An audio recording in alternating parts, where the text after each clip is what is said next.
বন্ধুরা আমি চলে এসেছি আজকে নতুন একটা ব্যাপার নিয়ে আলোচনা করতে। তো এই যে এক মাস ধরে যে সোলার প্যানেলের দাম এতটাই কমেছে যে আশ্চর্যজনক ঘটনা। তো আপনার বাড়ির ছাদে যদি অল্প টাকার মধ্যে সোলার সিস্টেম লাগাতে চান তো এটা একটা সুবর্ণ সুযোগ। এই এক মাসে কিন্তু প্রতিটা প্যানেলে 4 থেকে 5 হাজার টাকা কমেছে। তো এইটা কিন্তু একটা অবিশ্বাসজনক।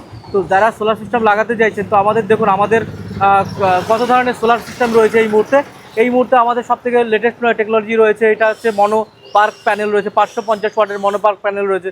তার থেকেও লেটেস্ট রয়েছে এই যে বায়োফেশিয়াল এন টাইপ বায়োফেশিয়াল সোলার প্যানেল। তো এটা কিন্তু আমাদের কাছে আরও টেকনোলজি উন্নত মানের রয়েছে, যেটা কিনা দুদিক দিয়ে প্যানেলের সামনের সাইডটাও প্যানেলের জেনারেশন করতে পারেন বোথ সাইড দিয়ে। তো আর এর থেকে সবথেকে লেটেস্ট যে টেকনোলজি রয়েছে এই মুহূর্তে সেটা হচ্ছে 730 ওয়াটের এইচজিটি সোলার প্যানেল। এইচজিটি সোলার প্যানেল এই মুহূর্তে সবথেকে বড় এফিসিয়েন্সি মূলক প্যানেল রয়েছে। এবং এর যে মেন বিষয় হচ্ছে সেটা হচ্ছে এটাই ধুলো কোনো লাগবে না, এরকম একটা প্যানেল যে আপনার দেখবেন সোলার প্যানেলে প্রচণ্ড পরিমাণে ধুলো থাকে। তো এই প্যানেলটাই কিন্তু অ্যান্টি ডাস্ট টাইপের প্রোডাক্ট রয়েছে। তো এই যে আমাদের কাছে যে এইচজিটি প্যানেল আপাতত যে স্টক রয়েছে তো এই মুহূর্তে কিন্তু বিশেষ একটা অফারে দিচ্ছি। তো সবাই কিন্তু প্রীত সোলারে যোগাযোগ করবেন। ধন্যবাদ, নমস্কার।